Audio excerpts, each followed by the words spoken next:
Selamat datang di Pojok Santai. Sebelum Anda mendengarkan audiobook ini, kami menginformasikan bahwa channel ini adalah review audio dari buku yang ada di Indonesia. Untuk membaca keseluruhan buku ini kami menyarankan membeli buku aslinya di toko buku kesayangan Anda, baik offline maupun online. Keberadaan channel ini dimaksudkan untuk membantu Anda mendapatkan pengetahuan dari buku-buku kesayangan Anda. Jangan lupa untuk subscribe, like, dan komen. Selamat datang di Pojok Santai, channel khusus yang membahas komik dan novel dengan cara asyik. Pertarungan terakhir antara Wiro Sableng alias Pendekar Kapak Maut Naga Geni 212 melawan Mata Picak dari sepasang El Maut Kuning. Siapa lebih unggul? Yuk langsung saja disimak video kali ini.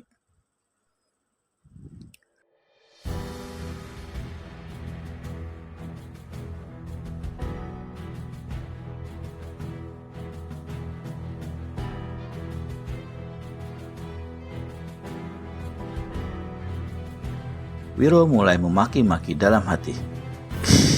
Si jelek ini hebat juga ya. Suara siulan mengumandang aneh dari sela bibirnya. Tangan kanan menyelinap datar kian kemari. Tiba-tiba, jari-jari tangan itu telah berubah menjadi putih dan kuku-kukunya laksana kilauan perak mendidih. Mata Picak, ayo tangkis pukulan sinar matahariku ini, teriak Wiro Sableng. Mendengar nama pukulan itu, El Maut Kuning Mata Picak lipat gandakan tenaga dalamnya dan mendahului menyerang. Tapi di saat itu pula Wiro sudah turunkan tangan kanannya. Wuss! Mata Picak terpakik. Kebutan di tangannya mental dan hancur bertaburan, sedang tangan kanannya hangus hitam laksana terbakar. Buru-buru, manusia ini alirkan tenaga dalamnya ke tangan yang terluka, telan sebutir pil dan atur jalan darah. Untuk menolak racun pukulan, dia kemudian menotok urat besar di bahunya. Diam-diam, Wiro memuji kehebatan daya tahan manusia ini. Seseorang yang tersambar pukulan sinar matahari biasanya tidak ada ampun lagi. Pasti akan menggeletak mati. Anjinadina, siaplah untuk teriak Mata Picak. Mulutnya berkomat kamit. Kedua tangan diangkat ke atas dan memancarkan sinar kekuning-kuningan. Melihat ini, Wiro segera cabut kapak maut Naga Geni 212. Sring!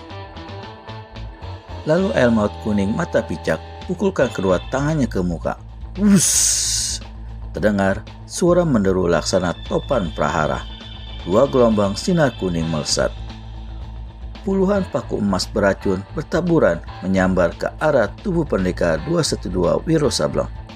Kapak Naga Geni 212 berkiblat membuat gerakan setengah lingkaran.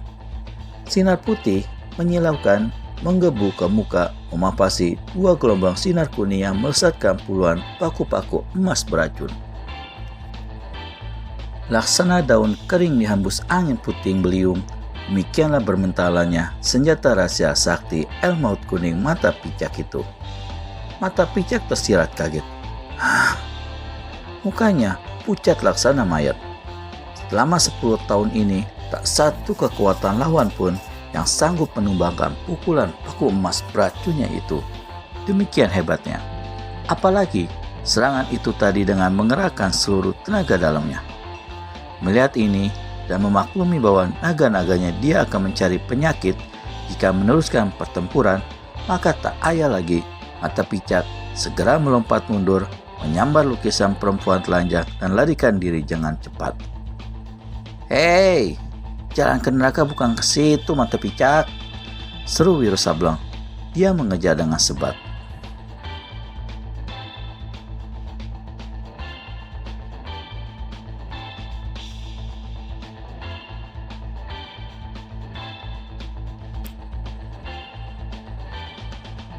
Enam langkah di belakang lawan, Wiro buat gerakan burung walet menembus awan.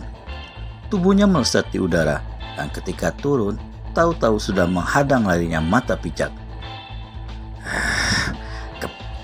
Mam. Hardik Mata Picak dan lepaskan pukulan paku emas beracun dengan tangan kirinya. Tapi sekali ini dia terlambat. Belum lagi, paku-paku itu berlesatan. Kapak naga geni 212 sudah membabat dan ceras. Putuslah lengan kiri Mata Picak. Manusia ini meraung kesakitan. Tubuhnya terasa panas. Dari buntung tangannya mengalir hawa aneh menggidikan bulu kuduknya. Pasti racun kapak naga geni 212 telah mulai menggerayangi tubuhnya. Dengan kalap, Mata Picak hantamkan lukisan perempuan telanjang ke kepala Wiro Sableng.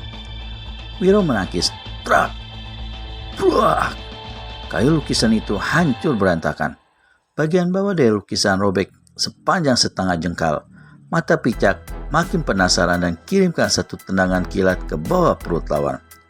Kapak naga geni menduru turun. Wuss! Untuk kedua kalinya terdengar suara keras. Untuk kedua kalinya pula terdengar raungan Mata Picak.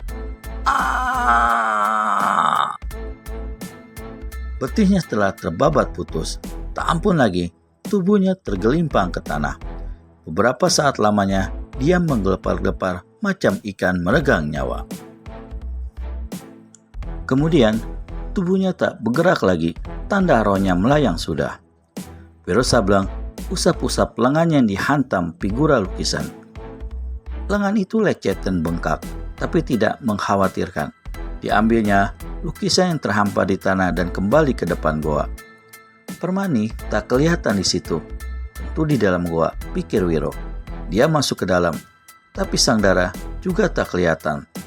Diperhatikannya Sokananta yang terbelenggu di dinding. Sekujur tubuhnya bergelimang darah, mukanya hancur. Ketika didekati dan diperhatikan oleh Wiro, ternyata manusia itu sudah tak bernapas lagi. Pembalasan yang setimpal telah didapatnya. Wiro keluar dari goa dan berseru memanggil Permani. Permani, Permani, di mana kau? Tak ada jawaban. Dia memandang kian kemari. Pada saat itulah dilihatnya sederet tulisan di atas tanah. Wiro terkejut dan membacanya. Permani berjodoh untuk jadi muridku, pengganti Anggini. Sampai jumpa, Dewa Tuak. Membaca tulisan di atas tanah itu, legalah hati Wiro Sableng. Dia bersyukur Dewa Tuak melakukan hal itu. Bukan saja Permani kelak bakal mendapat pelajaran ilmu silat dan ilmu kesaktian yang tinggi, tapi yang lebih penting bagi Wiro ialah bahwa gadis itu tak menjadi meneruskan niatnya untuk hidup sebagai pertapa. Wiro mendongak ke langit. Matahari telah tinggi, hampir mencapai titik kulminasinya. Wiro kemudian memperhatikan lukisan di tangan kirinya. Kayu figuranya telah hancur bagian bawah. Wiro berpikir, apakah perlu dia memperbaiki kayu figura yang hancur itu dan menjahit bagian lukisan yang robek. Kemudian baru membawanya ke tempat kediaman Wira Prakasa, calon murid si pelukis aneh itu. Dia pun menimbang-nimbang. Lukisan itu selama 2 bulan belakang ini telah diperebutkan oleh belasan tokoh silat dan beberapa buah partai serta perguruan. Membawanya secara terang-terangan pastilah akan mencari kesulitan, karena lukisan diincar oleh hampir semua tokoh-tokoh silat, terutama mereka dari golongan hitam. Pendekar 212 garuk-garuk kepala. Kemana ya? Akhirnya Wiro Sableng mendapat akal. Dibukanya keempat sisi kayu figura lukisan itu satu demi satu. Dengan menggulung lukisan itu dan menyimpannya di balik pakaian, pasti akan aman dalam perjalanan. Ketika kayu figura sudah dilepaskan, ketika Wiro hendak menggulung lukisan itu, jari-jari tangannya merasakan kain lukisan itu bergeser-geser. Diperhatikannya dengan teliti.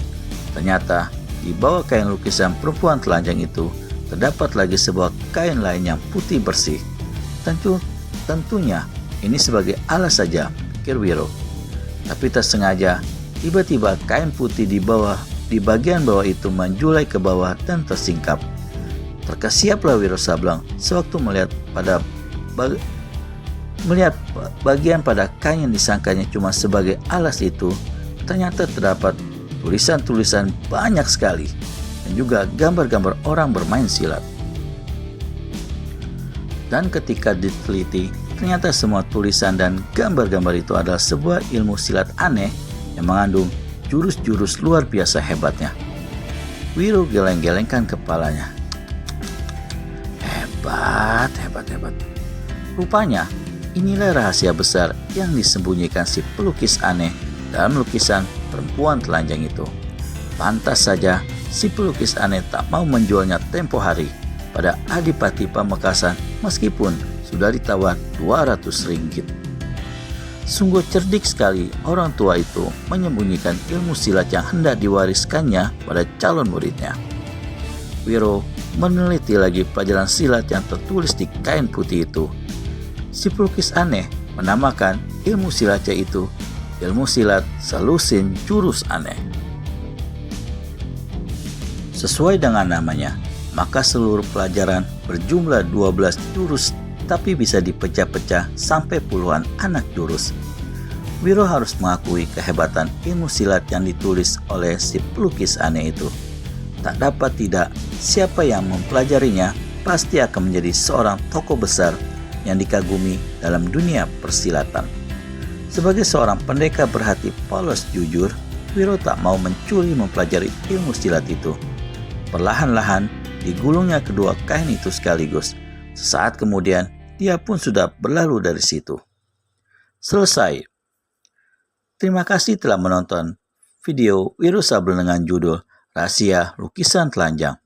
Nantikan episode Wiro Sableng selanjutnya dengan judul Banjir Darah di Tambun Tulang. Jangan sampai terlewat. Untuk itu, segera subscribe dan tekan tombol lonceng untuk mendapat notifikasi video terbaru dari kami. Terima kasih dan sampai bertemu kembali.